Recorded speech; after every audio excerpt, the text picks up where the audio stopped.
Welcome to Las Vegas. You're at the ASUS booth here, CES 2020. These are our new TUF Gaming laptops. So we have the A17 and the A15, A17 17-inch, and the A15 15-inch. We're going to have Intel versions of these as well. Those are going to be called F17 for the 17-inch and F15 for the 15-inch. So let me talk about the 17-inch one first. This one, the 17-inch, can go all the way from 1650 up to 1660 Ti. And the 15-inch can even go one step higher, up to an RTX 2060 with ray tracing. And you'll also see that these are slightly different ID. So this one, design-wise, you can see has a very nice, sleek metal A part. Very simplistic design. You can see it uses the TUF logo as well now. Overall, the design language is much more aligned with our other TUF products now. And here for the metal one, you can see it has a very simplistic, militaristic look. And from the bottom, you can see there's a lot of venting, hexagonal shape, honeycomb shape. And if I show you the 17-inch one, you'll notice that this one looks completely different. And that's because this one is the plastic version. So the lid of the laptop is plastic, while for this one, the lid is metal. That's the key difference. Besides that, you'll see from the back, they look the same, 17-inch and 15-inch, and also the metal version and the plastic version look the same. From the bottom, you'll also see they look the same. Some people ask why we only open some of these holes up. That's actually a good question. So people generally assume that if you open up more, that improves cooling and improves thermals and performance. That's actually not true. So we model this very carefully, and we calculate exactly how much air should go through which part of the laptop, because we need to make sure that a certain amount of air goes over the different components of the laptop. We need to make sure that each of the components runs within their thermal design, right? So we need more air to go through here, just a little bit through here, and then more over here. If we would open different parts, that would disrupt the airflow through the system, and the air would flow over different components. That means some components would get hotter. So there's a reason to why we open certain parts of this. And it's actually the same reason why we have that somewhere further back in the booth as well. We have something called cool zone. You can't see it, but under the keycaps of the keyboard, if you were to remove these, there's actually some holes. So we draw air through the keyboard to cool the keyboard itself. And the holes are positioned very strategically around the WASD area to make sure this area stays cool when you're playing games. And then on the right side as well, close to here, because this is usually where you have your right hand if you're typing. So when you're typing, these areas stay cool, and when you're playing games, most importantly, WASD stays very cool.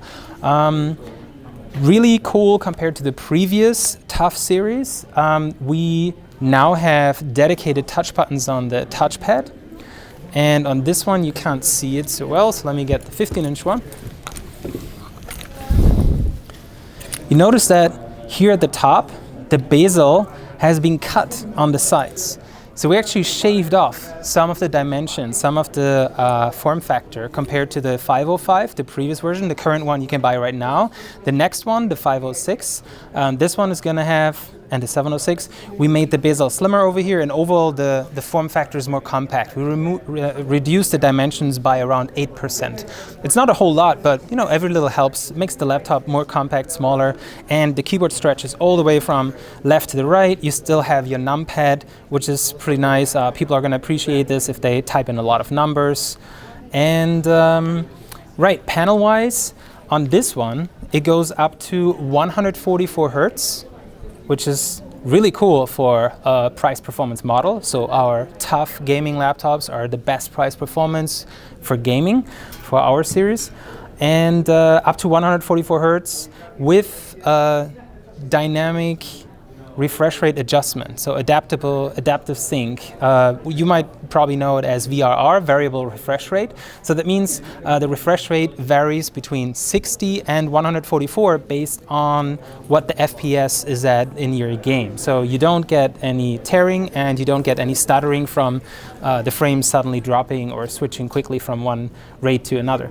Keyboard layout also very nice. You can see we have a regular gaming layout keyboard that you probably know from the Strix series, esports series, you have a big gap between the escape and F1 key, you have your gap between F4 and F5, and between F8 and F9. You have a clear straight line here on the right side. Typists are really going to appreciate this, but gamers probably as well. So it's a lot like a regular desktop keyboard layout. You have full size, well, you have smaller arrow keys, but they're arranged in the standard desktop layout. You have your full size shift and enter keys, all where they should be. You have the delete key here at the top right, also really nice and easy to find. And I/O-wise, we now have Type-C alt mode support. So that means you can have DisplayPort signal over Type-C, which is something that the current generation doesn't have. But on the new one, you can now connect gaming monitors like a G-Sync monitor, or like, for example, our TUF gaming monitors as well, with adaptive refresh rate, can connect it to the laptop here. You have two Type-A's, full-size HDMI, your LAN jack, and the power adapter. And then new as well, on the right side, you now have an additional full-size A port as well, which is really cool if you just want to, quickly connect a thumbstick or a mouse on the right side. So you do have an option for that as well. My favorite part about these new TUF laptops, though, is the battery option. So you can choose to either have a hard drive and two M.2 SSDs with a 48 watt-hour battery that sits around here, or you can choose to remove the hard drive and have a 90 watt-hour battery that goes almost all the way from the left to the right and still have two M.2 slots. So you buy the system probably with one M.2 SSD with Windows on it, and then you have an extra spare slot where you can throw in an additional SSD, and you have a 90 watt-hour battery. So in 2019, there were a lot of gaming laptops with long battery life, finally, right? But the price point of those laptops is still pretty high. Our TUF gaming laptops are all about price performance, the best bang for the buck. So you'll now be able to get 90 watt-hour batteries in a gaming laptop at a whole new price point. This is going to be really interesting, and I'm really excited about that. One more thing I need to mention, for the 17-inch, this one, the panel only goes up to 120 Hertz. So the differences between 17-inch and 15-inch, the panel is 120, up to 120, this is up to 144, and this one is up to 1660 Ti, and this is up to 2060. RTX 2060.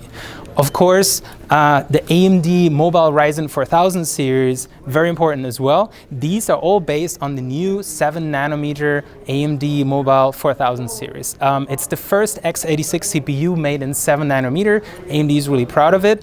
A very big performance boost comes with that, and there are 8 cores as well. So you got 8 cores in these laptops, which is really high performance, actually more than you need for just playing games. So you can even do some content creation, some 3D rendering, or some heavy workload on these. So yeah, as a summary, these are the new TUF gaming laptops. Really nice combination, AMD 7nm 8-core CPU plus NVIDIA 2060 and 1660 Ti. That's a really great price performance combination. So if you're interested in this or the 90 watt-hour battery option, these are going to be available at the end of Q1, around March, maybe April, depends on the region you're in, and the configuration options and the pricing depends on your country. It's different in different countries with taxes and everything. So look out for these. Definitely good price performance in every market. I'm pretty sure about that.